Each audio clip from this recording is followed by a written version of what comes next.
There thermodynamics के अंदर basic term use in thermodynamic के अंदर तो मैटर क्या है, जिसमें मास और एनर्जी दोनों का कॉम्बिनेशन क्या कहलाता है, मैटर कहलाता है। कोई भी मैटर है, किसी भी चीज़ पे अगर डिस्कशन हो रहा है तो दो चीज़ें मिलकर ही मैटर बनाती हैं। तो मैटर क्या है, मास और एनर्जी की जब स्टडी होती है तो वो मैटर कहलाता है। सबसे पहले एक दूसरा पॉइंट है स्टेट क्या होती है। स्टेट एक ऐसी कंडीशन होती है, किसी सिस्टम की एक कंडीशन होती है, it is a condition of state. जब कोई एक सिस्टम है, सिस्टम की कोई एक कंडीशन है, जैसे मान लीजिए एक सिस्टम इसमें दिखाया गया है जिसकी एक स्टेट ये है, एक स्टेट ये है। मतलब अपन कभी अपनी साधारण बोलचाल में बोलते हैं कि हमारा स्टैंड इधर है, मतलब एक स्टेट बता रहा है वो अपनी की एक हमारी एक पोजीशन है, किसी की पोजीशन इधर है, किसी की पोजीशन इधर है, किसी की पोजीशन इधर है। तो सबका अपना अपना एक स्टैंड होता है। इसी प्रकार से मटेरियल की हर एक प्रॉपर्टी की अपनी अपनी एक स्टेट होती है। तो स्टेट इस तरीके से देते हैं।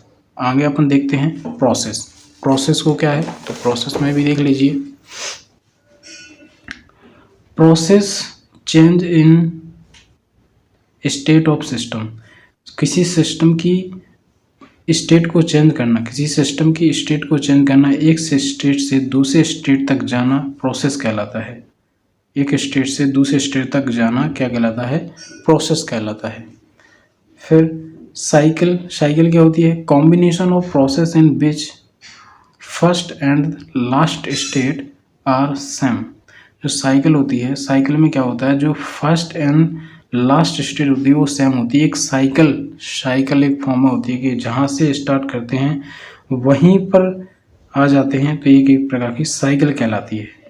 तो जैसे अगर 1 से कोई प्रोसेस स्टार्ट हुई, 1 से 2, 2 से 3, 3 से 4, 4 से 5, एक साइकिल बन गई, तो उसे कहते हैं साइकिल किसे नहीं करते हैं। कभी कभी ऐसा क्वेश्चन आता है, देखिए यहाँ पे साइकिल स्टार्ट होती है 1 से 2, 2 से 3 नहीं हो रही, लेकिन यहाँ पे तीर की डायरेक्शन को देखिए, इस डायरेक्शन को देखिए, प्रोसेस साइड होने लगी है। तो ऐसा नहीं है, जिस डायरेक्शन में जा रही है तो सभी जो एरो हैं इसी साइड लगे होने चाहिए। तो ये स्टेट नहीं है, ये साइकिल नहीं है, ये साइकिल है।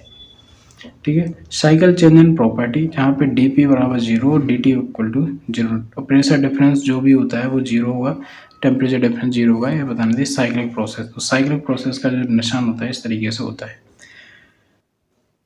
फिर आगे थोड़ा सा और समझाने के लिए है, क्लियर करने के लिए है, तो आप इसको भी देख लीजिए। आगे आता है पॉइंट फंक्शन। पॉइंट फंक्शन क्या होता है, सबसे इंपॉर्टेंट है कि पॉइंट फंक्शन कहते हैं it is depend on the state.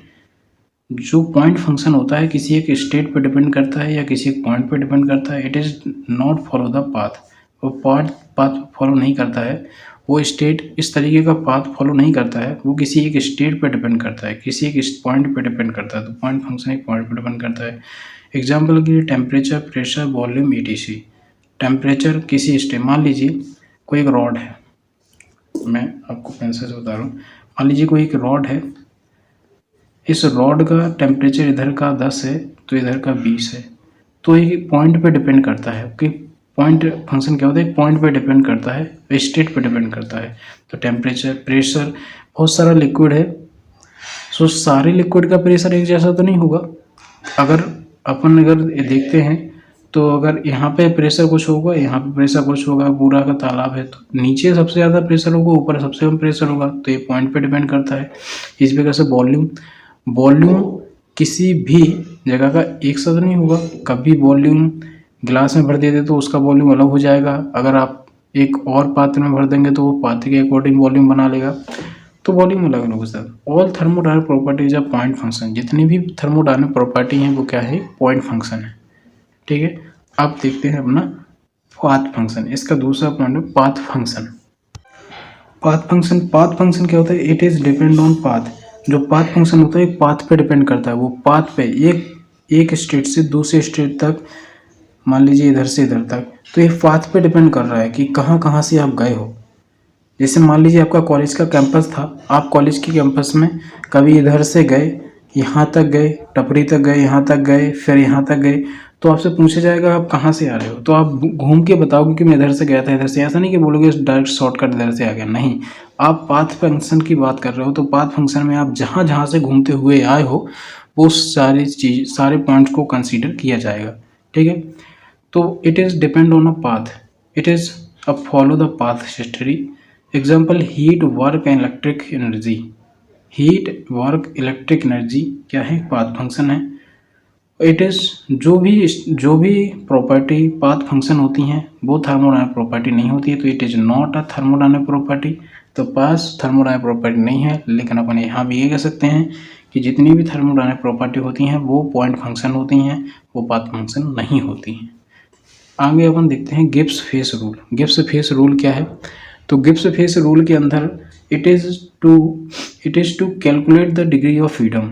Gibbs phase rule क्या है? It is calculate the degree of freedom, जहाँ पे P प्लस के F equal to C plus के 2। P क्या है? नंबर ऑफ फेस हैं, F and degree of freedom है, C equal to number of component है।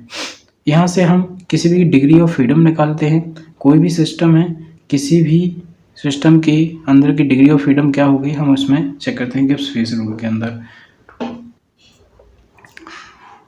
अब हम देखते हैं degree of freedom of water. Degree of freedom of water के अंदर ये सबसे ज़्यादा इंपॉर्टेंट है, क्योंकि मैक्सिमम आता रहता है। तो वाटर में डिग्री ऑफ फ्रीडम क्या होगी? तो वाटर क्या है? वाटर का एक रूप होता है। वाटर का फेस क्या होता है? वाटर है। तो वाटर का फेस है क्या है? एक है। कंपोनेंट क्या है? वाटर ही है, तो वाटर का एक कंपोनेंट है। हम उसको अब इस रूल के अंदर रखेंगे, गिब्स फेस रूल के अंदर रखेंगे। तो हम यहाँ पे 1 रखेंगे, यहाँ पे 1 रखेंगे, तो 1 1 3 हो जाएगा, और 1 इधर से आएगा 2 हो जाएगा। तो हम कह सकते हैं कि वाटर का जो डिग्री ऑफ फ्रीडम होता है वो 2 होता है इन जनरल। अब हम देखते हैं कि वाटर का ही क्रिटिकल पॉइंट पर क्या होता है। तो इन जनरल तो डिग्री ऑफ फ्रीडम 2 होता है वाटर का, लेकिन क्रिटिकल पॉइंट की अगर बात करें तो वाटर का डिग्री ऑफ फ्रीडम क्या होता है। तो इस तरीके से क्रिटिकल पॉइंट पे हम देखते हैं कि वाटर का फेस 2 हो जाते हैं। वहाँ पर वेपर और लिक्विड दोनों ही उपस्थित होते हैं या प्रेजेंट होते हैं, कह सकते हैं।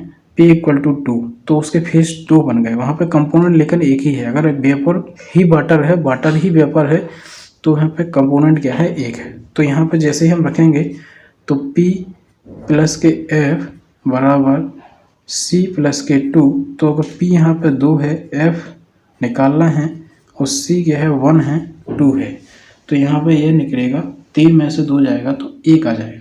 तो डिग्री ऑफ फ्रीडम क्या है? तो हम कह सकते हैं क्रिटिकल पॉइंट पर वाटर का डिग्री ऑफ फ्रीडम क्या है? 1 है। तीसरा है अब ट्रिपल पॉइंट भी आपने सुना होगा। ट्रिपल पॉइंट ऐसा पॉइंट होता है जहाँ पर वाटर के तीनों फेस होते हैं। ठोस भी होता है, गैस भी होता है, और लिक्विड भी होता है। तो ऐसा पॉइंट जहाँ पर वाटर तीनों फॉर्म में होता है, तो उसे हम क्रिटिकल वो ट्रिपल पॉइंट कहते हैं। ट्रिपल पॉइंट पे 3 फेस होते हैं, तो फेस नंबर 3 कर दिए, कंपोनेंट एक ही है, वाटर है। तो अगर 3 करेंगे तो आपको पता है इस फॉर्मूले में आप रखेंगे 3। आप यहाँ पर अगर फेस यहाँ पर 3 लिखेंगे और फ्रीडम आपको निकालनी है, कंपोनेंट आपका 1 है, 2 है, तो 3 इधर है, 3 इधर, 3 3 कट जाएंगे, तो F इक्वल टू 0 आ जाएगा। तो हम कह सकते हैं इस तरीके से कि जो क्रिटिकल पॉइंट होता है वहाँ पे वाटर के डिग्री ऑफ फ्रीडम क्या होता है? 0 होता है। Thank you.